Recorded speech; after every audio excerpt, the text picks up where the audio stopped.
آج کی اس ویڈیو میں میں آپ کو گناہ کرنے کے ایسے نقصانات کے بارے میں بتاؤں گا جن کا ذکر اللہ پاک نے قرآن پاک میں واضح طور پر فرمایا ہے۔ گناہوں کے خطرناک نتائج۔ گناہ کرنے کا پہلا نقصان، دل کا زنگ آلود ہونا اور تاریکی کا چھا جانا۔ گناہوں اور نافرمانیوں کی وجہ سے نافرمانی کرنے والے انسان کا دل زنگ آلود ہو جاتا ہے، حتیٰ کہ گناہ کرتے کرتے اس کا دل مکمل طور پر کالا پڑ جاتا ہے۔ قرآن پاک میں اللہ کا ارشاد ہے، مومن جب گناہ کرتا ہے تو اس کے دل پر ایک سیاہ نقطہ پڑ جاتا ہے، پھر اگر وہ توبہ کر لیتا ہے اور اس گناہ کو چھوڑ کر معافی مانگ لیتا ہے تو اس کا دل دھو دیا جاتا ہے، اور اگر وہ گناہ پر گناہ کرتا چلا جاتا ہے تو سیاہی بھی بڑھتی چلی جاتی ہے، یہاں تک کہ اس کے دل پر چھا جاتی ہے۔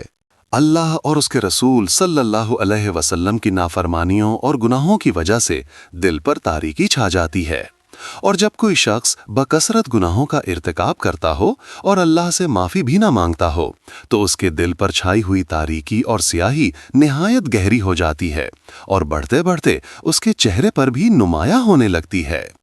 حضرت عبداللہ بن عباس رضی اللہ عنہ کہتے ہیں کہ نیکی کی وجہ سے چہرے پر روشنی آ جاتی ہے، دل منور ہو جاتا ہے، رزق فراوانی سے ملتا ہے، جسمانی طاقت میں اضافہ ہوتا ہے اور لوگوں کے دلوں میں اس کی محبت پیدا ہو جاتی ہے، اور برائی کی وجہ سے چہرے پر سیاہی آ جاتی ہے، دل پر تاریکی چھا جاتی ہے، جسم کمزور پڑ جاتا ہے، رزق میں کمی آ جاتی ہے اور لوگوں کے دلوں میں اس سے نفرت پیدا ہو جاتی ہے۔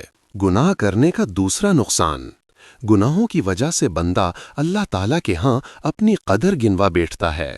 رسول اکرم صلی اللہ علیہ وسلم کا ارشاد ہے، تم نافرمانی سے بچو کیونکہ نافرمانی کی وجہ سے اللہ تعالیٰ کی ناراضگی آ جاتی ہے۔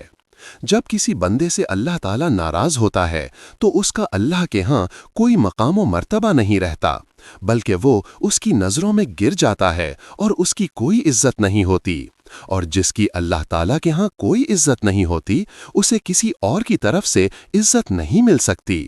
اللہ تعالیٰ کا فرمان ہے، اور جس شخص کو اللہ تعالیٰ ذلیل کر دے تو اسے کوئی عزت دینے والا نہیں۔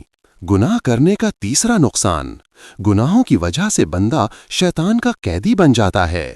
بندہ جب مسلسل گناہ کرتا چلا جاتا ہے اور وہ اپنے گناہوں سے توبہ نہیں کرتا تو وہ شیطان کا قیدی بن جاتا ہے، پھر شیطان ہر وقت اس کے ساتھ رہتا اور اسے اللہ کے دین سے غافل رکھتا ہے۔ اللہ تعالیٰ کا فرمان ہے، اور جو شخص رحمان کی یاد سے غافل ہو جائے ہم اس پر ایک شیطان کو مسلط کر دیتے ہیں جو اس کا ساتھی بن جاتا ہے۔ ایسے انسان پر شیطان مسلط کر دیا جاتا ہے جو اسے اپنی مرضی کے مطابق استعمال کرتا ہے۔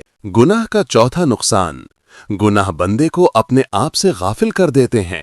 اللہ تعالیٰ کا فرمان ہے، اور تم ان لوگوں کی طرح مت ہو جانا جنہوں نے اللہ تعالیٰ کو بھلا دیا، پھر اللہ نے بھی انہیں اپنے آپ سے غافل کر دیا، ایسے ہی لوگ فاسق ہوتے ہیں۔ یعنی جو شخص اللہ تعالیٰ کے دین سے لاپرواہ ہو جاتا اور اس کے احکامات کو بھلا دیتا ہے تو اس کا نتیجہ یہ نکلتا ہے کہ وہ خود اپنے آپ سے بھی غافل ہو جاتا ہے۔ اس کے بعد نہ اس کی آنکھیں کسی صحیح چیز کو دیکھ سکتی ہیں، نہ اس کے کان کسی برحق بات کو سن سکتے ہیں، اور نہ ہی اس کی عقل راہ راست کا چناؤ کر سکتی ہے۔ پھر وہ چوپائے جانور کی طرح بلکہ اس سے بھی بدتر ہو جاتا ہے۔ گناہ کرنے کا پانچواں نقصان، گناہوں کی وجہ سے انسان پریشان حال اور حقیقی چین و سکون سے محروم ہو جاتا ہے۔ اللہ تعالیٰ کا فرمان ہے، اور جو شخص میرے ذکر سے روگردانی کرے گا وہ دنیا میں تنگ حال رہے گا اور ہم اسے بروز قیامت اندھا کر کے اٹھائیں گے۔ وہ پوچھے گا، اے میرے رب، تو نے مجھے نابینا بنا کر کیوں اٹھایا حالانکہ میں تو ٹھیک تھا؟ اللہ تعالیٰ جواب دے گا، اسی طرح ہونا چاہیے تھا، کیونکہ تمہارے پاس ہماری آیات آئی تھیں لیکن تم نے انہیں بھلا دیا، اسی طرح آج تمہیں بھی بھلا دیا جائے گا۔ گناہ کرنے کا چھٹا نقصان، گناہوں کی وجہ سے موجودہ نعمتیں چھن جاتی ہیں اور آنے والی نعمتیں روک لی جاتی ہیں۔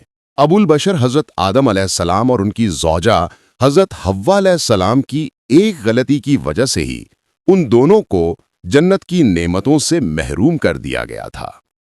گناہ کرنے کا ساتواں نقصان، گناہوں اور برائیوں کی وجہ سے برکت ختم ہو جاتی ہے،